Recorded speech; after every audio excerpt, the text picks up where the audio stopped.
Hello നമസ്കാരം. സഹകാരി raise പ്ലസിന്റെ current affairs ക്ലാസ്സിലേക്ക് എല്ലാവർക്കും സ്വാഗതം. അപ്പോൾ എന്നത്തെയും പോലെ തന്നെ ഇന്ന് നമുക്ക് ക്ലാസ് തുടങ്ങാം. കോഡിലൂടെ പഠിക്കാം. കോഡിലൂടെ മെർച്ചന്റ് വസന്ത ഗ്രീൻ ടീ കുടിക്കാൻ വർഷം മുഴുവൻ ശരത്തിനൊപ്പം ഹേമയെ ചാരി നിന്നു. എനിക്കെപ്പോഴും തിരിഞ്ഞു പോകാറുള്ള ഒന്നാണ് നമ്മുടെ ഈ ഋതുക്കളൊക്കെ. ഒട്ടുമിക്ക പേർക്കും തിരിഞ്ഞു പോകുന്നതാണ് അതിൻ്റെ ഓർഡറും അത് ഏത് മാസത്തിലാണ് വരുന്നതെന്നൊക്കെ. അപ്പോൾ അതൊന്ന് ക്ലിയർ ചെയ്യാൻ വേണ്ടിയിട്ടാണ് ഈ കോഡ്. എന്താണ്? മെർച്ചന്റ് വസന്ത ഗ്രീൻ ടീ കുടിക്കാൻ വർഷം മുഴുവൻ ശരത്തിനൊപ്പം ഹേമയെ ചാരി നിന്നു. എന്താണെന്ന് നോക്കാം. മെർച്ചന്റ് നമ്മൾ മറക്കാനേ പാടില്ല. മെർച്ചന്റിലാണ് നമ്മുടെ കോഡ് സ്റ്റാർട്ട് ചെയ്യുന്നത് തന്നെ. ഒരൊറ്റ മാസം മാത്രമേ ഞാൻ ഈ കോഡിൽ ചേർത്തിട്ടുള്ളൂ. അതാണ് നമ്മുടെ മെർച്ചന്റ് എന്നതുകൊണ്ട് ഉദ്ദേശിക്കുന്നത് മാർച്ച് മാസമാണ്. അപ്പോൾ മാർച്ച് മാസം മുതൽക്കാണ് നമ്മുടെ കോഡ് ആരംഭിക്കുന്നത്. മെർച്ചന്റ് വസന്ത. എന്താണ്? മെർച്ചന്റ് വസന്ത എന്ന് കേൾക്കുമ്പോൾ അറിയാം വസന്തകാലമാണ്. വസന്തകാലം മാർച്ച് ഏപ്രിൽ മാസങ്ങളിലാണ്. അതാണ് മെർച്ചന്റ് വസന്ത. എന്താണ്? മെർച്ചന്റ് വസന്തകാലം മാർച്ച് ഏപ്രിൽ ആണ്. അപ്പോൾ മെർച്ചന്റ് മാത്രം മതി നമുക്ക് ബാക്കി ഋതുക്കളൊക്കെ ഏത് മാസങ്ങളിലാണെന്ന് അറിയാൻ. ഇത് നോക്കുമ്പോൾ തന്നെ അറിയാം. March April May June July August September October November December January February ഇങ്ങനെ 2 മാസം വെച്ചിട്ടാണ് ഓരോ ഋതുക്കളും ഉള്ളത്. അതുകൊണ്ട് തന്നെ നമുക്ക് ഒരു മാസം തന്നെ ധാരാളമാണ്. അപ്പോൾ മെർച്ചന്റ് വസന്തകാലം മാർച്ച് ഏപ്രിൽ മാസങ്ങളിലാണ്.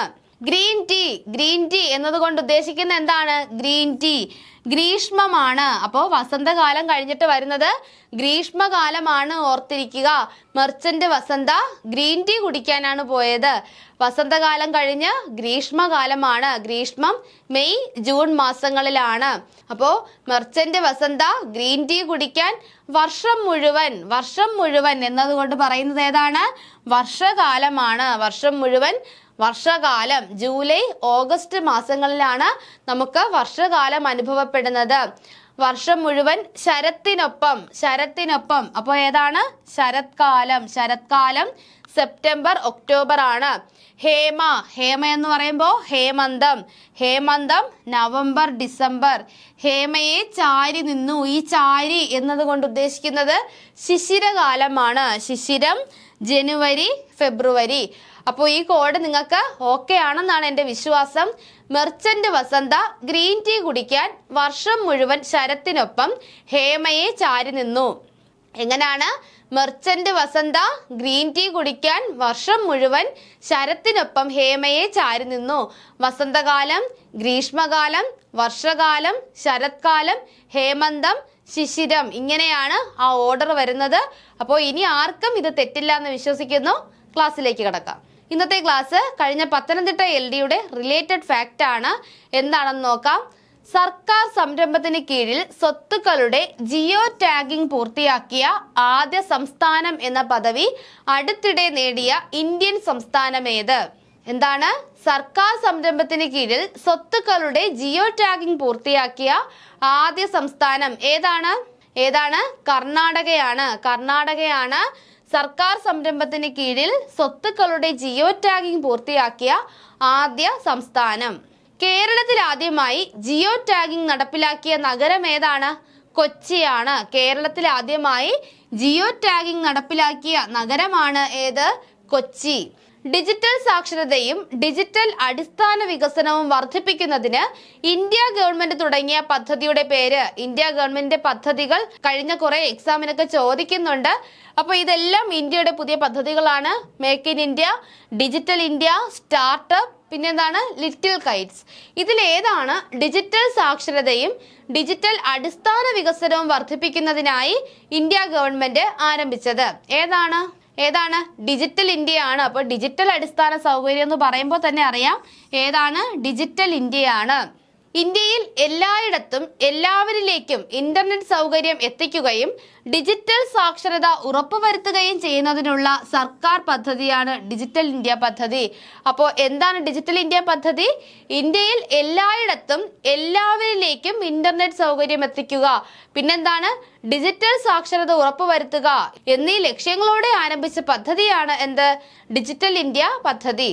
ഈ പദ്ധതിയുടെ ആരംഭമായി 2015 ജൂലൈ 1 ഡിജിറ്റൽ ഇന്ത്യ വാരാഘോഷം നരേന്ദ്രമോദി ഉദ്ഘാടനം ചെയ്തു. അപ്പോൾ ഡിജിറ്റൽ ഇന്ത്യ പദ്ധതിയുടെ ഭാഗമായി ഡിജിറ്റൽ ഇന്ത്യ വാരാഘോഷം നടത്തിയത് എന്നാണ്? 2015 ജൂലൈ 1 അപ്പോ നമ്മൾ ഡിജിറ്റൽ ഇന്ത്യ വാരാഘോഷം നടത്തിയത് എന്നാണ്? 2015 ജൂലൈ 1 എന്ന് ഓർത്തിരിക്കുക. നീതി ആയോഗിന്റെ ഇപ്പോഴത്തെ വൈസ് ചെയർപേഴ്സൺ ആര്? നീതി ആയോഗ് കുറച്ച് ക്വസ്റ്റ്യൻസ് വരുന്നുണ്ട്. കാരണം 2014 ആരംഭിച്ച നീതി ആയോഗ് 2024 എത്തിയപ്പോഴേക്കും 10 വർഷം പിന്നിട്ടിരിക്കുന്നു. അതുമായി ബന്ധപ്പെട്ടാണ് നീതി ആയോഗുമായി ബന്ധപ്പെട്ട ചോദ്യങ്ങൾ ഇങ്ങനെ തുടരെ വന്നുകൊണ്ടിരിക്കുന്നത്. അപ്പോൾ ഈ ചോദ്യം എങ്ങനെയായിരുന്നു? നീതി ആയോഗിന്റെ ഇപ്പോഴത്തെ വൈസ് ചെയർപേഴ്സൺ, നീതി ആയോഗിന്റെ ചെയർമാൻ ആരാണ്? നീതി ആയോഗിന്റെ ചെയർമാൻ പ്രധാനമന്ത്രിയാണ്. വൈസ് ചെയർപേഴ്സൺ ആരാണ്? സുമൻ ബെറി. സുമൻ ബെറിയാണ് നീതി ആയോഗിന്റെ നിലവിലെ വൈസ് ചെയർപേഴ്സൺ. അങ്ങനെയെങ്കിൽ നീതി ആയോഗിന്റെ ആദ്യത്തെ ചെയർമാൻ ആരാണ്? അരവിന്ദ് പനഗരിയ. അരവിന്ദ് പനഗരിയാണ് നീതി ആയോഗിന്റെ ആദ്യത്തെ വൈസ് ചെയർമാൻ. നീതി ആയോഗ് നിലവിൽ വന്നത് 2015 ജനുവരി 1 അപ്പോൾ 2014 2015 നീതി ആയോഗ് നിലവിൽ വന്നത്. അപ്പോൾ ഇനി അടുത്ത 2025 ജനുവരി 1 ആകുമ്പോഴേക്കും നീതി ആയോഗിന് 10 വർഷം പിന്നിടുകയാണ്. അപ്പോൾ നീതി ആയോഗ് നിലവിൽ വന്നത് 2015 ജനുവരി 1 നീതി ആയോഗ് നിലവിൽ വന്നത് 2015 ജനുവരി 1 കേന്ദ്ര മന്ത്രിസഭയുടെ ഒരു പ്രമേയത്തിലൂടെയാണ് നീതി ആയോഗ് രൂപീകരിച്ചത്. അപ്പോൾ എങ്ങനെയായിരുന്നു? കേന്ദ്ര മന്ത്രിസഭയുടെ ഒരു പ്രമേയത്തിലൂടെയാണ് നീതി ആയോഗ് രൂപീകരിച്ചത്. സ്റ്റേറ്റ്മെന്റ് ചോദിക്കാം. നീതി ആയോഗ് നിലവിൽ വന്നത് കേന്ദ്ര മന്ത്രിസഭയുടെ ഒരു പ്രമേയത്തിലൂടെയാണ്. ശരിയാണോ തെറ്റാണോ എന്ന് ചോദിക്കാം. ശരിയാണ്. നിയമനിർമ്മാണ സഭകളുള്ള എല്ലാ സംസ്ഥാനങ്ങളുടെയും മുഖ്യമന്ത്രിമാരും എങ്ങനെയാണ്? നിയമനിർമ്മാണ സഭകളുള്ള എല്ലാ സംസ്ഥാനങ്ങളുടെയും മുഖ്യമന്ത്രിമാരും മറ്റ് കേന്ദ്രഭരണ പ്രദേശങ്ങളുടെ ലഫ്റ്റനന്റ് ഗവർണർമാരും നീതി ആയോഗിന്റെ ഭരണസമിതിയിൽ ഉൾപ്പെടുന്നു. അപ്പോൾ നീതി ആയോഗിന്റെ ഭരണസമിതിയിൽ ആരെല്ലാം ഉൾപ്പെടുന്നു? നിയമനിർമ്മാണ സഭകളുള്ള എല്ലാ സംസ്ഥാനങ്ങളും. നമുക്ക് നിയമനിർമ്മാണ സഭ കേരളത്തിനില്ല. നിയമനിർമ്മാണ സഭയുള്ള ചില സംസ്ഥാനങ്ങളുണ്ട്. അങ്ങനെയുള്ള എല്ലാ സംസ്ഥാനങ്ങളുടെയും മുഖ്യമന്ത്രിമാരും മറ്റ് കേന്ദ്രഭരണ പ്രദേശങ്ങളുടെ ലഫ്റ്റനന്റ് ഗവർണർമാരുമാണ് നീതി ആയോഗിന്റെ ഭരണസമിതിയിലുള്ളത്. നിയമനിർമ്മാണ സഭകളുള്ള സംസ്ഥാനങ്ങൾ ഏതൊക്കെയാണ്? മഹാരാഷ്ട്ര, തെലങ്കാന, കർണാടക, ജമ്മു കാശ്മീർ, ഉത്തർപ്രദേശ് ആൻഡ് ആന്ധ്രാപ്രദേശ് എന്നീ സംസ്ഥാനങ്ങൾക്കാണ് 2 സഭകളുള്ളത്. അവർക്ക് നിയമനിർമ്മാണ സഭ കൂടിയുണ്ട് എന്ന് ഓർത്തിരിക്കുക. ഇത് പഠിക്കാൻ ഒരു കോഡുണ്ട്. അത് ഒട്ടുമിക്ക പേർക്കും അറിയാവുന്നതാണ്. MDയുടെ കറുത്ത ജുബ്ബ.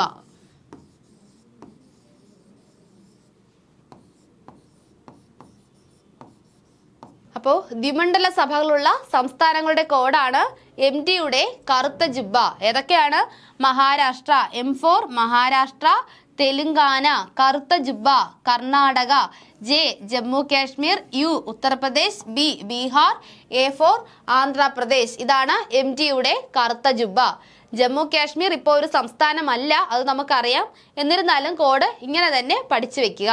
ഐക്യരാഷ്ട്രസഭയുടെ സെക്രട്ടറി ജനറലായ അന്റോണിയോ ഗുട്രസ് ഏത് രാജ്യക്കാരനാണ്? നമുക്ക് എല്ലാവർക്കും അറിയാം, ഇപ്പോഴും അന്റോണിയോ ഗുട്രസ് തന്നെയാണ്. ഒത്തിരി നാളായി തുടങ്ങിയിട്ട്.